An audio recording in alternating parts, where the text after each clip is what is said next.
up, everyone? We're here live today. We're going to be doing another podcast with my friend from Nativo, Texas. So let's try to invite him on here real quick. Boom, boom. Give me a sec. I'll bring him on right now. Boom, boom. Should join pretty soon. Whew. What's everyone up to today? Just gonna be talking about agave and different farming stuff today.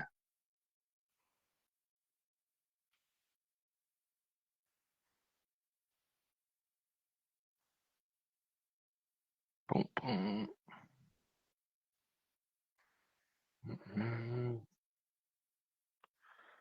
Boom, boom, boom.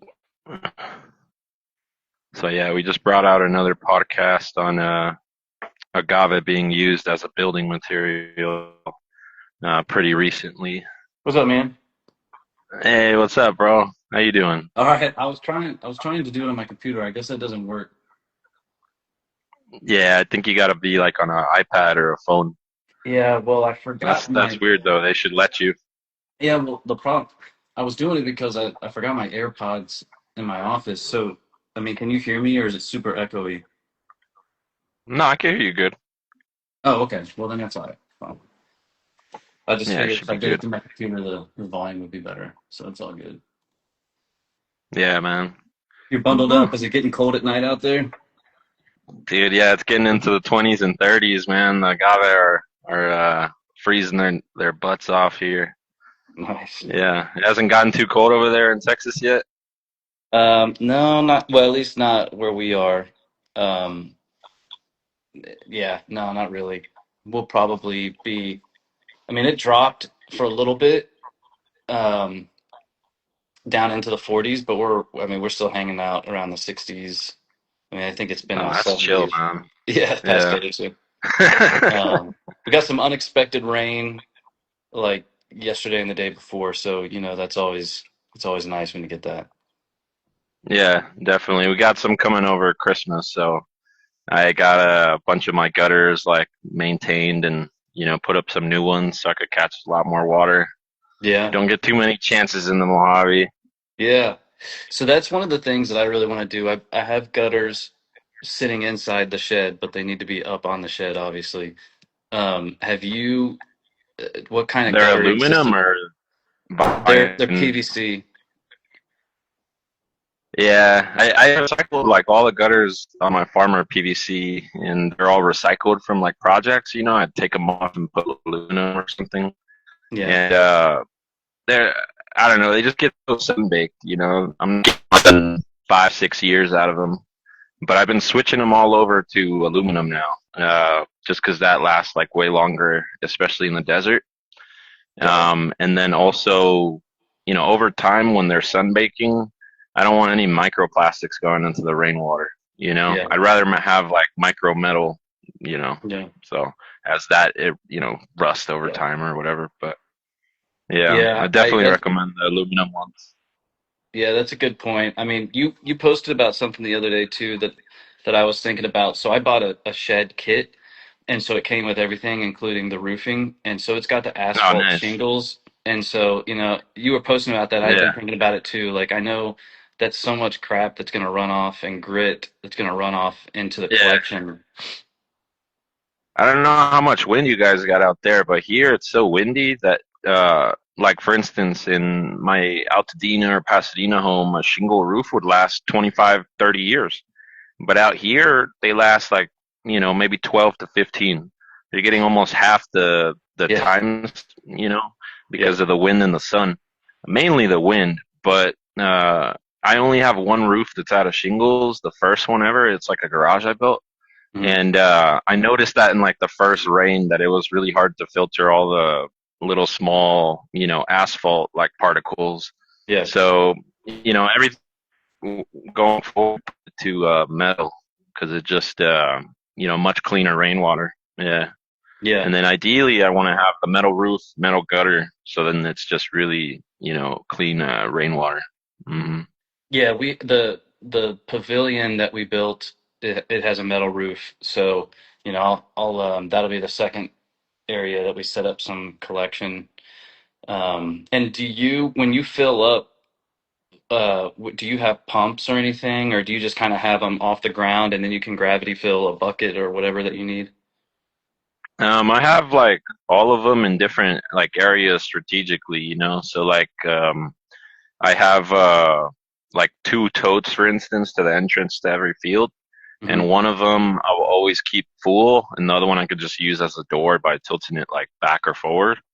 And then I have by all of the animal pins, totes as well. So Hmm. um, it's kind of pretty much where the water is being used or captured that it's being used as well. Because like I'll capture rainwater off of my goat pen, for instance, into the tote right outside their pen, and just get rainwater to for them from that tote and just put it in their pen. Got it. And then the Yeah. same when those get full, all the initial ones that are right on the gutter system, I'll pump all that water to the field, rainwater capture system. So during the Mhm. summer, I could irrigate if I need to, but try to keep that to a minimal too. Yeah. Yeah. Yeah, This year was a lot better for me than I don't remember the last time we did this, but the big lessons last year. I know that you and I have talked about this, but I planted last year way too many agaves that were not like they hadn't transitioned. They had come from nurseries or they had yeah, come from landscaping settings where they were watered all the time. They were in the shade. They weren't really living in their wild environment. They were really babied. And when I put them out on the farm, mhm. they were like, "Holy hell, what is it? What have you done to us?" They were getting sunburned and yeah, they were getting yeah. dehydrated. I've But dealt this with year, that I a lot really as well. that was a hard lesson. But this year, I was more intentional about transitioning them and also planting more mature agaves if they didn't grow up on the farm. If they were being transplanted, I waited until they were a little older. And, other than obviously watering them in and letting them get rooted, I really didn't have to. The ones that I planted in the spring, they went through the summer just off rainwater pretty fine. Yeah. Yeah, that's why I think it's good to have like a transition zone. I have Yeah. like shade houses that are open on all the sides, but just from the top they're covered. And I can bring like say an agave from a nursery that they're watering, and they have it in this perfect little microclimate of a little greenhouse. I Yeah. can bring them here, and they're still getting the wind, the sun, but it's not like the maximum. They're still in like a little bit of protection. And I'll kind of keep them there for a few months, kind of let them suffer, and try not to irrigate them.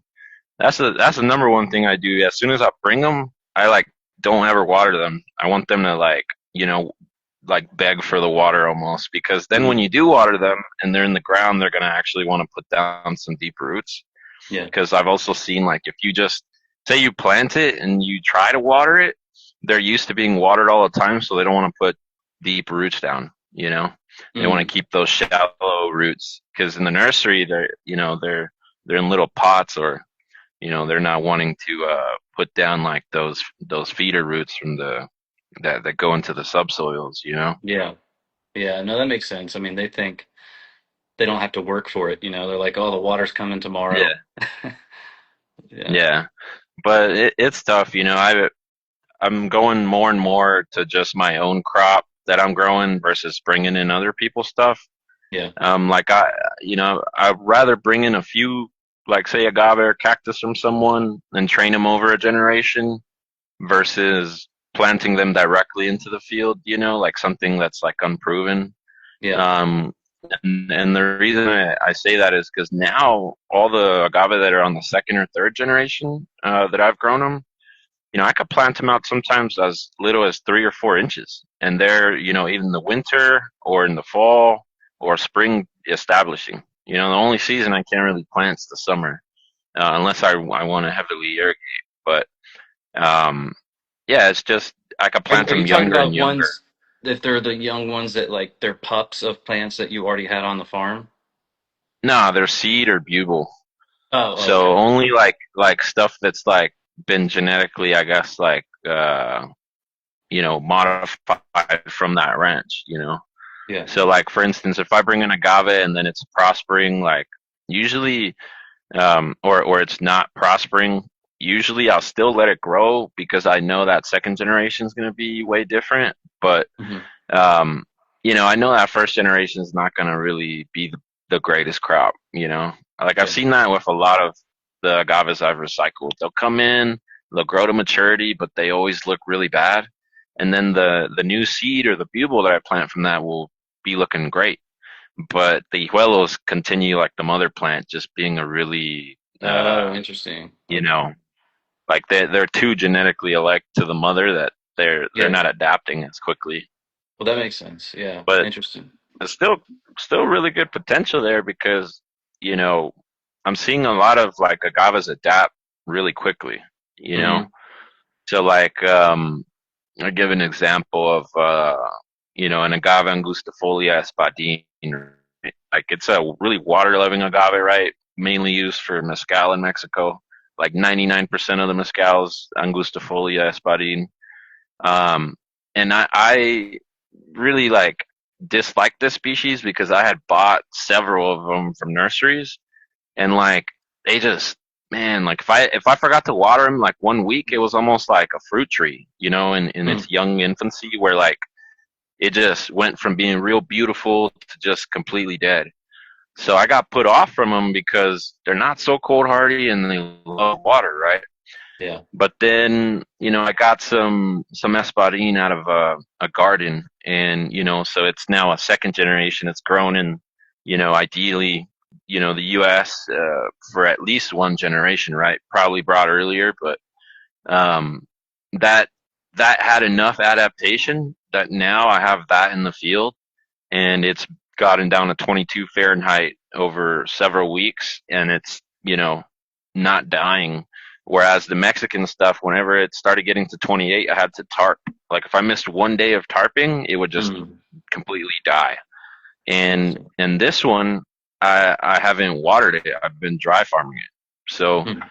you see a complete opposite sometimes in between the generations from the mother plant, which is Yeah. exciting, right? Because a lot of people say, "Oh, I can't grow this agave," but maybe if you let it suffer on your land for a generation, the new stuff might be something that does well for you.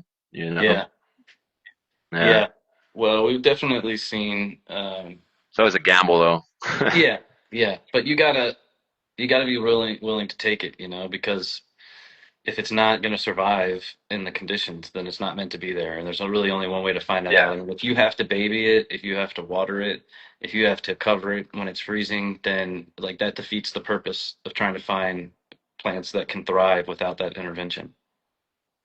yeah, and it's weird sometimes because I'll bring like say a dozen of one agave, and like 11 of them will die, and one will make it, and but they're all pups or hijuelos, right? So you're saying, oh well, they're supposed to all be the same. That 12th guy should have died too, but he Hmm. ends up making it and prospering. And I've had that with a lot of species that their lower limit is 25, so they should all die in winter here. But say maybe now I'm up to like 10 species that a few of them have made the cut and Hmm. dropped into the colder temperatures. So now it's exciting because I have, like, for instance, agave blue flame, which is a hybrid between Showy and Blue Glow. Agave Blue Glow, which is itself a hybrid. Hmm. Um, so these agaves normally would die in this cold area, and all the ones I brought did. But these few are making it. So hopefully, the next generation of those, if I propagate the seed, will be prosperous. But Is the it's like I said, Showies it's a cold gamble. tolerant, or is it really just from the southern coastal areas? I haven't really seen Showy. Well, there's two Showies. There's Showy Okay. subspecies Showy, which is the California one, and Uh-huh. then there's subspecies Gold Mañana, which is Baja California version, right? So Got it. in Mexico, and the subspecies Showy, which is from San Diego area, it has not been cold tolerant at all for me. Got I it. have to grow it under shade tarp or in greenhouse only, so I'm limiting the amount of it I grow. But subspecies Gold Mañana from Baja California, it's listed again as a 25 Fahrenheit cold tolerance, and I've dropped it down to 18, and it's done really well here. And the subspecies Shawi from San Diego area, I have a variegated version of it, so it's like green and yellow, like a little mutation or Oh whatever that wow, popped okay. up from some seeds, and it's cold tolerant. So it's growing slower than an original Shawi would, Mm-hmm. that variegated one, but it's cold tolerant. So I just, hopefully I can propagate that guy out if it blooms and have a cold tolerant of a Yeah. Shawi, from the California version. But again, it's just trying to always improve the genetics there too, because um, sometimes yeah, a lot of these agaves, like they get real close to making it, and then a couple days will take them out. So Yeah. it's tough. Yeah, I've been noticing a couple of the agaves that I have that are, I feel there's a real problem with agave Americana, which is what we have primarily yeah, because there are so many subspecies, and at this point, like there's been so many hybrids that it can be really difficult to trace, and really clearly yeah, identify. But I have one right now that is yeah. like a really broadleaf Americana, like it almost looks like it was crossed with a Harvardiana or like some Does the Perrier or leaves something. fold? Do the They're like leaves very like fold wide. on themselves? No, well, not yet. It's pretty like it's pretty upright still, Okay, okay. but it's very Yeah, because broad and upright. there's a really large version called Cultivar Franzelsini, which is I got had probably one. the That's the widest one. leaves. Yeah, Did you see the one that I those guys posted are. a picture of that died, that fell Oh over? no. That Oh, it was was the that one. That was a Franzelsini. Yeah, Yeah. those are super nice. It was Yeah. cool. They're really, yeah, the ones that they had that really cool feature where they always like loop over, Yep. droop over. Yep. Yeah, I somebody wanted it out of their yard, so I got that one and I transplanted it to the farm, and we've had it on the farm for probably 6 months, but it was always struggling. And I don't know for sure what killed it, but the animal problem that we seem to have the most here in South Texas, at least where our farm is with the agaves, are deer. I've noticed that the deer really Yeah. like to eat on the agaves, and the bucks, they go through rutting season where they'll go and rub the velvet off of their antlers, and they usually do that on baby trees. Well, they've been doing Mhm. that on some of our larger agaves, and I saw where a whole part of one of the leaves was rubbed off, and I think a deer came and rubbed its antlers on that Franciscini until it Yeah, the knocked it goats do over. that too.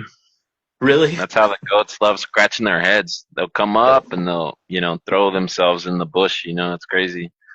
And they love the more like the dead plants, or the spiky. I think they like it because it's spiky, because Yeah. it scratches them.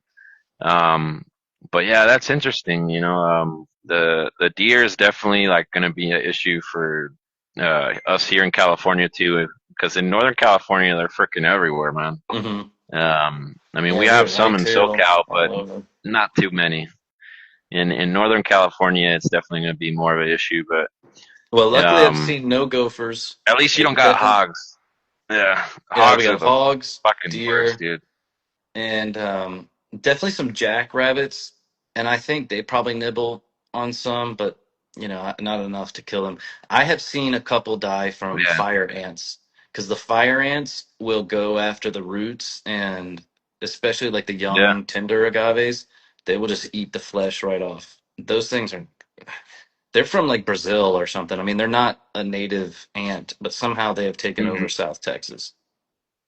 No, yeah. The In Texas, I've been hearing like my friend had another farm of cactus, and then it completely got eaten by some hogs, Yeah. And then I was just like, man, the hogs are becoming an issue everywhere now, because even here in California we have them now. Like farms are being attacked, agave farms here Oh by no. wild hogs. Yeah, Yeah, no, but they are nasty, and um, I try to. There's a there. People may not like it, but sometimes you just got to bring out the rifle. And I try to eat them, Yeah, but they're not the tastiest. They are not the tastiest it would be the animal. best for me. If it would never be an issue for me because I have like 11 dogs. It's like I would Yeah, just have free dog food, man. yeah, For that's life. true. But We've tried to slow cook definitely, them and make tacos and stuff out of them, but they're just yeah, not. They've got no fat on them. They're just meat. They're so nasty. yeah, yeah. They're definitely becoming more of a issue here in California. What other species or plants are you putting with your agave? Or like, are What? you focusing on anything Yeah. to plant in tandem with them? Oh, to plant with the agaves. Yeah. So, okay. Well, on the agaves, we've got Americana, Asperima. I think sometimes it's called Scabra. We've got Yep. a couple Harvardiana, and then some Lechugia. And then in terms of other plants to go with them, like we've got a lot of mesquite on the land. So, we've talked before about that. And instead of cutting all the mesquite down, I try to plant around the mesquite and acacia. So we have mesquite and acacia. Both of those are nitrogen fixing.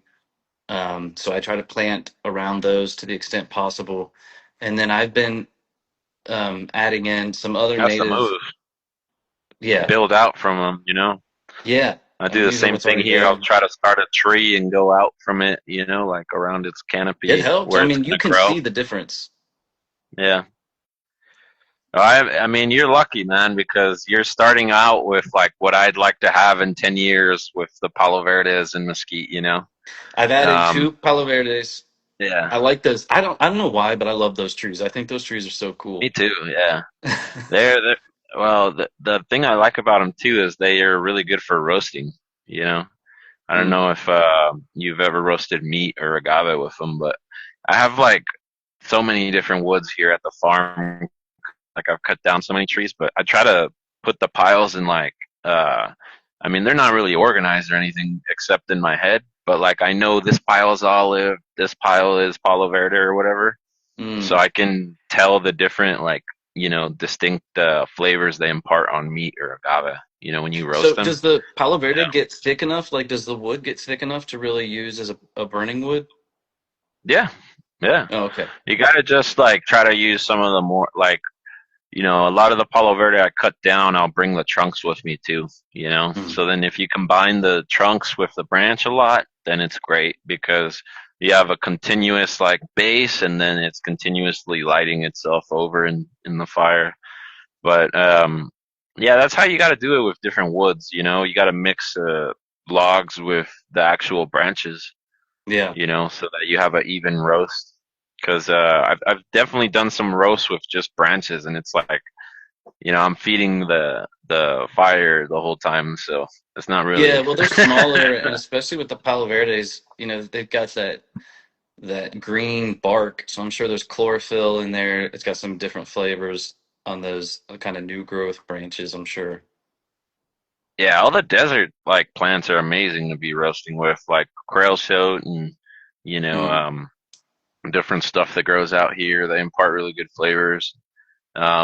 But yeah, it's good that you got the nitrogen fixating trees because I feel like that's a huge uh, benefit if you ever get animals and stuff, and then you could propagate out from those trees more of them and just Hmm. expand the Yeah. ecosystem that's there. But place those trees wherever they're useful instead of just random, right? Yeah, we've been planting But some sage um, bushes too. So like I'm trying to get it, different levels, right? So we have some trees that should grow larger and then some yep. sage bushes, some Texas sage to fill in.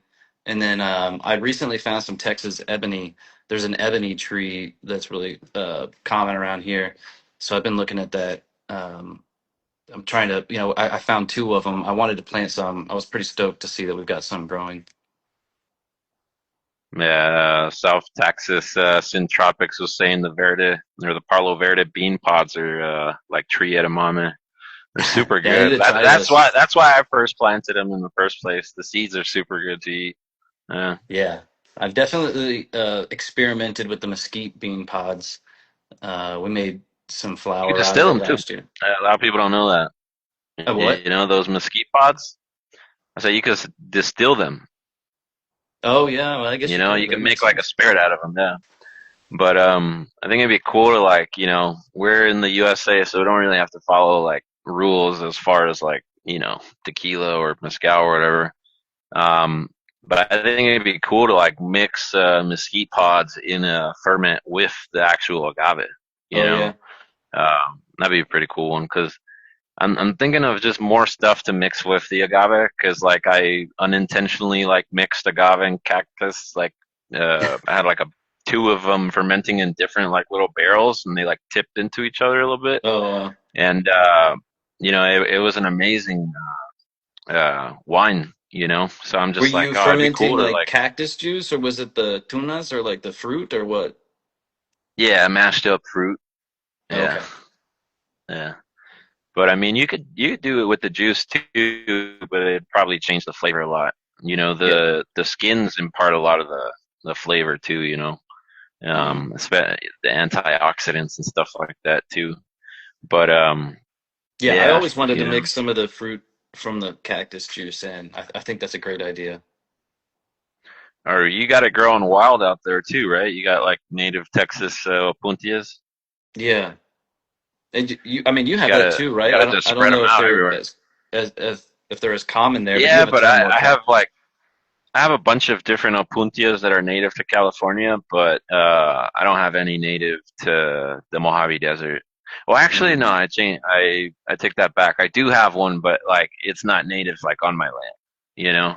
So Yeah. I have like Opuntia facantha, which is the Mojave Desert prickly pear, and I have like acres of that shit. It's like I planted it like a year and a half ago Hmm. from a home that I recycled like man, like that was one of the worst jobs I ever done. Like they paid me like, a good money to take this out. Like it was in their driveway, like a huge 20 by 20 mound of Opuntia ficanta and 20 feet by 20 feet. So they couldn't Hmm. access like their garage.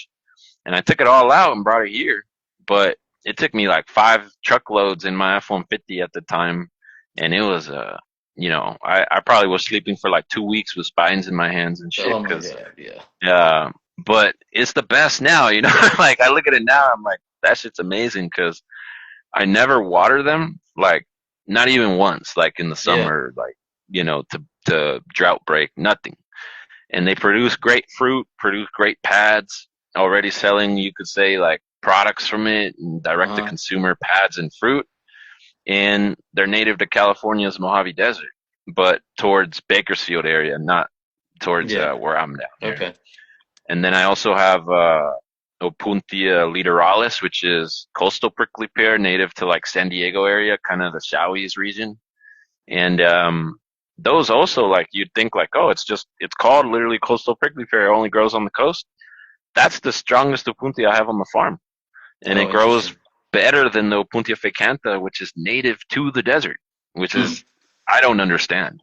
It's more cold hardy, more drought tolerant, and more productive, which is Wow. like you wouldn't think it, right? But that has been one of the biggest surprises on as far as California native Are they fruit opuntia bearing? fruit bearing as well. Yeah, Oh, that's and they're awesome. they're both really good fruits. The Littoralis produces a really bright red fruit that's like usual size of a prickly pear, and the Facanthus produce purple prickly pears. So like Mm. they're really really high in antioxidant and juicy. Um, but the native cacti that I have here are Cylindro opuntia. So they're like Cylindro opuntia echinocarpa. So silver cholla Mm. produce like a super small kind of fruit that looks like the size of like I don't know, maybe a small walnut or something. And Okay. then I got another Cylindro puntia ramosissima, which is diamond cholla. They also produce small fruits. So like a lot of those cholas don't produce fruits large enough for me to like utilize to eat raw, but you can mash them up and make all types of stuff from them. You just need a lot of them because they're not very productive. But once again, kind of like the agave thing, it's like a lot of these these wild plants are not productive because no one's touched them ever, you know? Hmm. So like I'm propagating a lot of the native Opuntia and Cilindro Puntia I have from seed, and the new varieties that are popping out from seed, a lot of those are way better in fruit, you know? So Mm. I think it's just a matter of cultivating them out for a few generations to maximize fruit size. Yeah. But I got hopes with him. Yeah. Once people remember how much they can do with these plants that are all around us, Yeah. and start Yeah. cultivating it again, they come back into production. There's a company here in Texas called Brushfire Farms, and they go and they collect the prickly pear fruits, and it's a genius because like so many farmers, they have so much of this on their ranches and stuff, and they don't Oh, use the fruits at all, and they make yeah. jams out of it. They make syrup. They make all kinds of things out of the prickly pear fruit. I told my girl the big one right now is seed oils. Seed Hmm. oils gets bad a rap, but every seed is different, right? Like Hmm. coconut oil's a seed oil, but it's Hmm. everybody loves it. But anyways, prickly pear seed oils is like a burgeoning, industry that's on the uprise right now. And they're taking prickly pear seeds and pressing them into oil, and that's going into a lot of foods and cosmetics right now, mainly cosmetics. But there's like, $100 million cosmetic brands that their whole brand is centered on the use of prickly pear oil. And that is definitely going to be a area where I think Opuntia farmers are going to be, eyeing, because it's just exploded, man. Like 10 years ago, nobody even cared about it. And now it's like, wow, there's like a dozen cosmetic companies that, are utilizing it for their main products. Yeah. So I wonder where that's going to go in the next 5 years, but I'm not going to wait to find around. I'm going to jump in there. So I Yeah. bought a seed oil press, and I'll send you some we're gonna hit pads. that. I'll send you some pads from our Texas prickly pear. I'm You can down. try them out there. Do you have the other Texas prickly pear, the linguiformis, the one that looks all weird, that grows like kind of like a cow's tongue, they call it, I think. But we could trade. Uh, That one's native to your farm. I know you like putting Texas native yeah, mostly. yeah. Well, I try to work with what focus on what we know works here. Yeah. But hold on, I'm gonna look this up right now. I'm Texas. focusing. I'm doing the same thing. I'm focusing on California native. The 90% of the cacti I have are California native. I'm trying to get that with the agave from California, but unfortunately they're like the more slower growing agaves, so it's tougher. That is always Um, a problem. yeah, Yeah, it looks let's like see, it's South Texas. Apuntia, Engelmani, and then there's the Engelmani Linda Mary. Is that what you were saying? Yeah, yeah. No, no, no. Linguiformis. Oh, okay. It looks Puntia like the linguiformis. Look it up as cow's tongue prickly pear. That's the shape of it, and it should readily pop up. But the one that you had, I think it's the other Texas native because it's more ovalish, like round. You know, oh yeah, let me South see. South Texas Syntropics was saying that the spines is the hardest thing or challenge in the commercial processing. Yeah, it's Actually, I super. think that's the easiest one. You can. Because you I've could had a just bigger fucking problem with the burn it off seeds, really but you easily. want the Yeah, seeds. yeah, yeah. I love the seeds. The interesting part of it, from a science perspective, like on the seeds are the most nutritional dense portion of every single puntia. Hmm. Like per density. So it's like everyone's throwing away the seeds or spitting them out or not eating them. That shit's more healthier than the fruit you're eating, man. But once again, I don't know why seeds get a bad rap Well, you got lately. to do But something for it, because I think, if you didn't do anything other than just eat the seed, I'm not even sure you would yeah, digest it and get the benefit of it, But if you're doing seed that's oils or if true. you're pressing it or doing Yeah, that something, is true. you'd have to extract it. The yeah, Yeah, that's true. You could probably build a machine to easily sort the seeds out. I think that's how I'm gonna probably end up doing, because there's like two ways, right? Like there's that way, like okay, think about it like an industrialist, right? Like create a machine to sort the seeds out. But the geneticist in me too is like, I bet you I could breed this out. You know what I mean? Like have Mm, way less seeds. Because once again, in those new seeded varieties of the native Opuntia, they have way less seeds. mm. But it's, like you might start 1,000 seeds and then you find, uh, 50 winners, and you have to wait several years to find those. So it Yeah. takes a while. Well, I'm probably gonna approach it from both angles.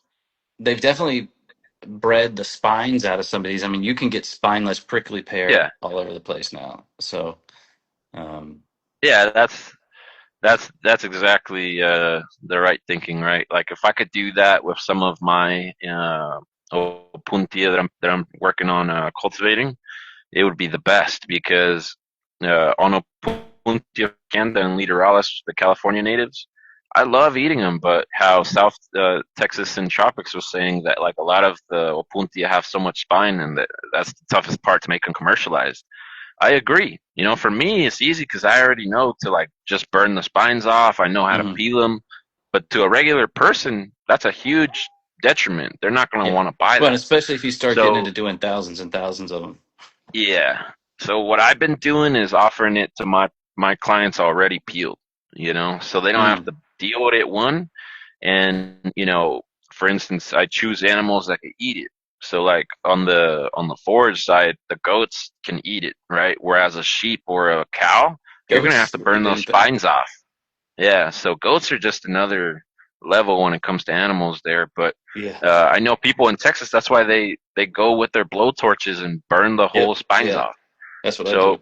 So, I'm pretty sure, on an industrial line, it'd be easy to sort the spines out, with just, you don't need no chemicals, just use flames going down in It'd be interesting to a know how line. Brushfire Farms does it because they're obviously doing it on a huge scale. I wonder if they Yeah. burn them off or if they have like some sort of machine where it, just goes You through and should it see rubs off. these little grandmas in Mexico, man, with the pitayas. Or, well, you maybe have, right? Because you Yeah. said your family's got ties there already. And it's like, the pitayas, they have some big old spines, like little 1-inch spines, and these grandmas, man, they got them barehanded, pa pa pa pa pa, 5 seconds, no spines, and I'm like, I don't know if I could build a machine faster than this grandma, dude. Like, That's they're funny. really amazing at what they do, right? Like, uh, epitome of skilled labor there, because Yeah. that would take me 10 minutes.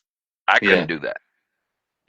I They've like the trained over decades to do that. Yeah. I like the prickly pear I got too my little for tequila here. nice. My little cup. Check it out. It's like Japanese like engravings. That's sick. I don't know if it comes out. Yeah, it's like a Mexican copa though. That's what I thought at Only drink first. one of these. Yeah. Can only drink one of them. I uh I like the prickly pear too for, for going back to the animals. I'm trying to strategically place them now because they can build a natural barrier. Like some Oh animals yeah, don't care, they'll go through it, but I think if they're dense enough, that could keep hogs out. So try to create a natural barrier around the agaves. I'm. Yeah, I agree with that. I'm trying to do that around my farm too, because I mean, we live in LA County, obviously. Like, there's a lot of people just wandering, we'll say, but Yeah. it's like on some of these big properties that I would do landscaping on, I'd sell agave and cactus that way. I'd say, hey, like, if you put, a hedge of cacti, of opuntias that could, that are arborescent, that could grow as trees, and some agave, nobody's hopping your fence. Yeah. Nobody's gonna want to hop into a hedge of just straight spikes, Yep. and cholas as well. I'd integrate, and they'd have a little hedge that they could eat. The agaves. They could eat the cacti, the chola, and Mhm. it served as a privacy and security fence. Yep. So I think Yeah. that it could do a lot of multi-use there, right? Uh, I got a question for you. So on some of my agaves what's recently, up? I've seen the outer edges of the leaves turning really deep purple, and I know they'll do that sometimes Or from environmental stress. But I yeah. feel like I'm seeing that it's a pattern of that happens more often when the first cold weather hits. But I don't know if I'm just imagining that. I wonder if you've seen any No, patterns or yeah, you've seen it's that. yeah, that's pretty normal. You'll see it turn a lot of agaves that are variegated, you'll see their white tinges turn to like pink. But a Hmm. lot of the blue green agaves, you'll see their edges turn to purple pink. And that's usually due to the cold. But That's it what I could was also be thinking. due to the wind. So, but I'm not Huh. sure you get a crazy amount of wind there. Yeah, we get a decent But amount of wind. I give an example here. It could happen from the wind because we have, say, out of the 7 days a week, we might have 3 days where we're having 20 to 40 mile per hour winds. Mm. So here, it's really tough because it's not only the rain that falls, but the wind, because the wind could strip all the water that's in those leaves very quickly. Uh, that's once again why these agaves astound me, because man, they just take like all these extremes. I couldn't live out there if I was a plant, man.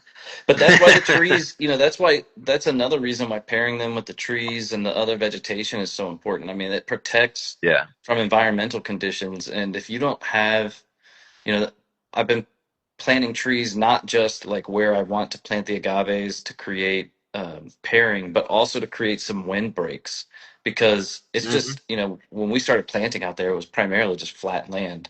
And if that wind comes whipping across, you just see any topsoil that you've got is just It going. erodes everything. Yeah. Yeah. Yeah.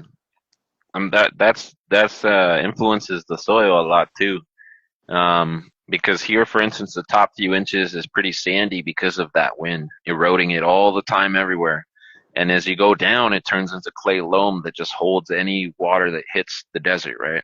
Hmm. Um, but that wind, I'm also trying to work on wind breaks too because of that same reason. But the same thing with the ground cover. So like, I'm just taking like I planted over the last 2 months like almost 300,000 agave that were 3 to 6 inches. Took Yeah. them out greenhouses and stuff, and then brought them into to the fields. And I had this theory in my head. I'm like, all right, well, I know, like when I go and plant, say, a 6 inch on a lot of these agaves, they'll live out if they're a second or third generation and planted in the rainy season. But I would be planting like one here, one in another 4 or 5 feet. Like, I would be spacing them out a lot. And then I was noticing that they weren't doing the best. Like half of them were doing well, half weren't doing as well, which is still great odds, considering what I was doing, just dry farming them. But then I said, okay, what if I plant the whole ground agave? Like, no, you know, like their leaves will barely be almost touching, but Yeah. then the whole ground is shaded out. And in my head, I said, you know, I know what that'll mean. There'll be less evaporation. Whatever hits will be percolating more, and then hopefully the native ground cover will pop out a lot more, and that'll in turn help the agave. The agave grows. It's just a bunch of reinforcing little factors there, and that's exactly what happened. Put like agave like a carpet all over, Yeah, I've seen it. certain fields and certain sections, and it's holding crazy amounts of the water that's fall. So how So long are like you going to let them where go like that? And like when do you think you're going to hit the point where it's like, okay, these are starting to crowd each other out. I've got to take some out. well I already have, like Okay. for instance, like the agaves, like the best performers are already growing really quickly and putting out roots, and they've doubled in size in only 2 months, which is Mm. crazy. Yeah. But it's because we got in a lot of rain, and I guess the soil's great. I don't need to question that part of it for now. But as they're growing quickly, they'll crowd out into another plant. I'll take them out, and that plant now, leaves the opening where these other guys grow into. So Hmm. very quickly, those other agaves fill that out, and I'll be doing the same thing. So because And when I, you I relocate them, are you planting them dense again, but just a little more yes, spread? Okay. yes, same Got it. thing. Yeah. So my rule of thumb there is leaving almost enough for them to for their leaves to touch, but not touch. Got it. Because what'll happen is they'll try to fill in different spaces of the aerial right there. So they'll arrange themselves actually pretty well to figure out everybody gets light. But my goal is to just make it a carpet wherever they are. And Hmm. by doing that, all the native like stuff is just popping out like No, crazy. that's And awesome. Yeah. you go, for instance, say that bed is 3 feet wide by, I don't know, 100 or 200 feet or whatever, one of these beds. You go out 1 foot from that bed and there's very little ground cover. You know what I mean? Because it's bare, a lot of bare soil. Yeah. And I'm just like, wow, like it's nice to see some, you have this idea, you try to implement it and it works. But I thought a bunch of them were gonna die, to be honest with you. So I didn't think that was gonna work. you got dogs and you've got goats around that I guess keep some critters out, but Yeah, on my farm, since I only get out there, on the weekend, I think my problem, because I would really love to do this, I think it's a great idea. But I think my problem would be they're so vulnerable when they're very small. Like the jackrabbits would yeah. come, whatever, even the field mice, like whatever would come out there and gnaw Oh, the that's for deer. sure. Yeah. The deer would destroy it. So I have to figure out a place that I can do that where they can be protected. Well, you could build another little how you have like that pergola kind of structure, right? Yeah. And then you can just real simple, four posting concrete metal roof that is on a simple frame. Now you cover three of the sides with one shade tarp that you buy, a 6 by 100 for like 60-70 bucks. Yeah. That right there will be a perfect little zone for like a lot of animals to not come mess with them. And then Hmm. the bottom of it just put really fine not the chicken cloth, but the other one that's like a little bit smaller, that's Oh yeah, the hardware cloth or that whatever. yeah, the hardware cloth. And then Yeah. I've done a bunch of those, and it keeps out the rats, keeps out the squirrels and jackrabbits, and unless a hog or something comes that can run through it, it should keep most of everything out.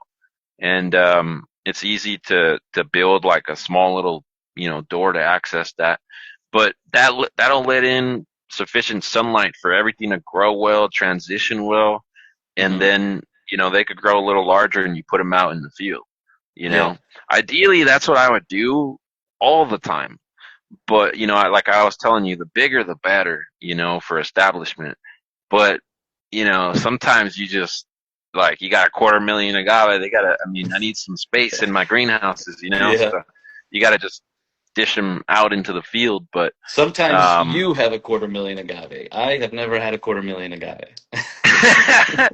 well, the agave, what do you call it? I thought half of them would die. You know what I mean? Yeah. I legit thought at least 50% casualty rate, but in my head I'm like, hey, 125, 150,000 agave surviving, that's not bad. Yeah.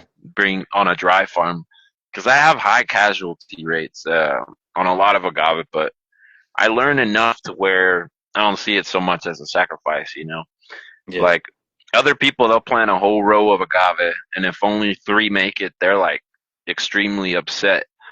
Me, I'm like, oh, I'm so happy that these guys made it, and now I can make the whole row from mijuelos from that guy, Yeah.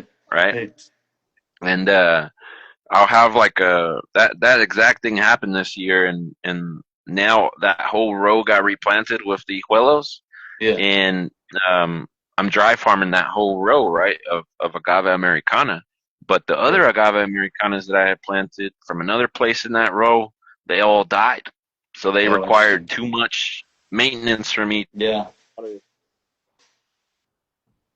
It can be totally different. I mean, it just from plant to plant, from species to species, from planting zone to planting zone.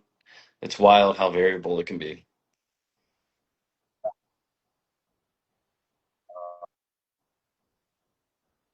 It's wild, man, the agave. What are you planting along with your agaves? I mean, have you spent any more time putting more trees out or anything else? Yeah, I've been putting more. just stuff for kind of like the homestead, planting mulberries and a couple pomegranates and Are the definitely a lot of mulberries doing Palo okay? Verde. Yeah, I think that one's still a trial. The thing is, like I always tell you, I can make everything live, but I don't really want to make everything live. And the mulberries, they're growing fine, but they're requiring too much water from me. and Yeah. and it's hilarious because I'm too much water for me is like I'm talking about like 10 gallons a week, which is very drought tolerant fruit tree. Yeah. But you know, versus a Palo Verde, I may water a gallon every 2-3 weeks. Yeah.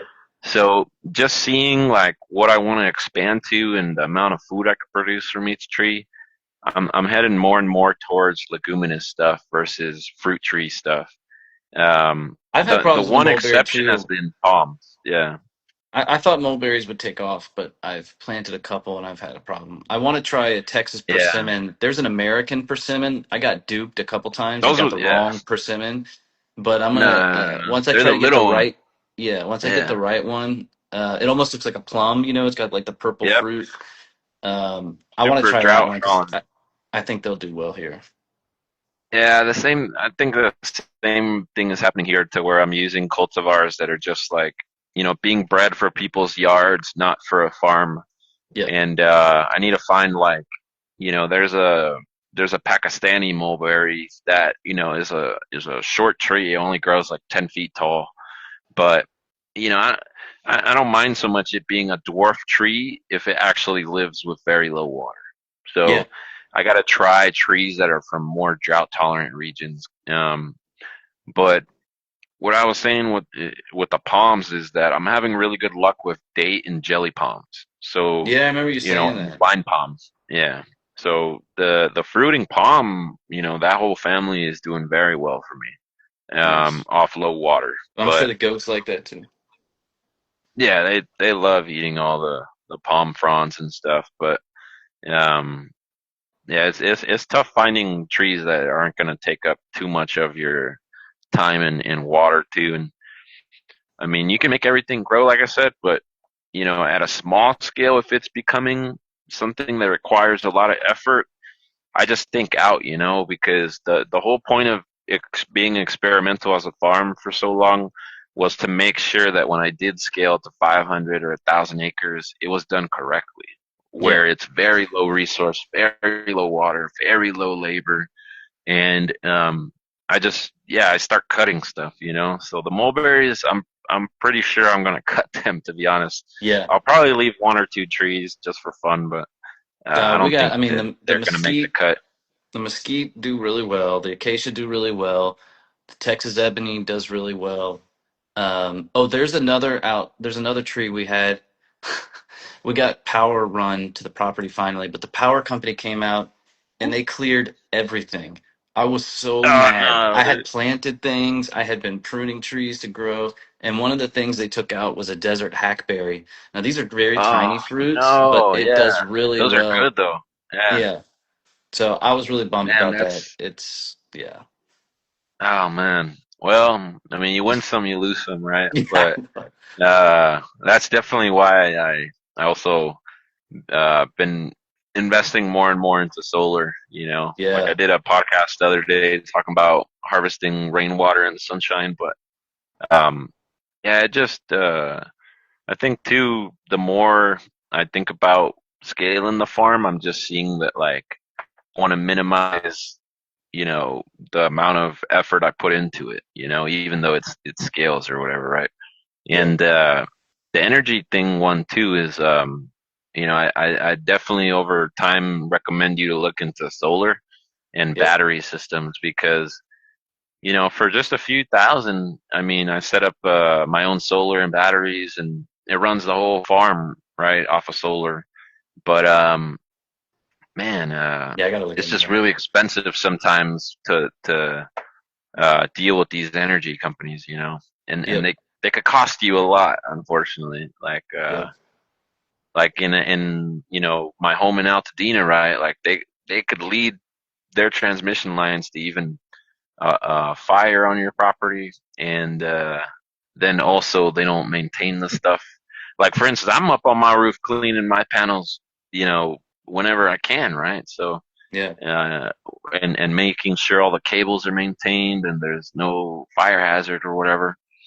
But just on cost, right? Like as a consultant, I'm always thinking cost and solar for me at least has had a payback period of less than like 2 years on almost Okay. every system I've purchased. And I know that my bill is not going to be going up every month like it does at my house, Yeah. unfortunately. You know, because And you when these control it, fires right? happen, If there's a they problem, put you go fix it the yourself. yeah, You don't have to rely on someone else. Yeah, that's for what sure. happened. That literally just happened yesterday. Like I was over here on the solar chilling, and my girlfriend hits me up like, "Hey, the power's down in San Pedro," and I'm like, "That's a city of I don't know 100,000 people, right? Or a small section of LA that has maybe 100,000 people." And you would think that the bigger the grid is, the more reliable it is, but not really, you know. No. So sometimes I'm like, I'd rather have that power in myself and keep the bill much lower. Yeah. But No, I get that.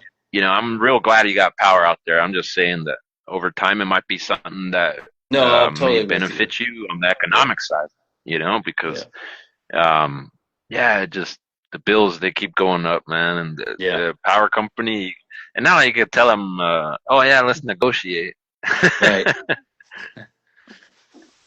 Well, I'm gonna have to get the kids to bed, man. So I gotta cut it early tonight. No worries, brother.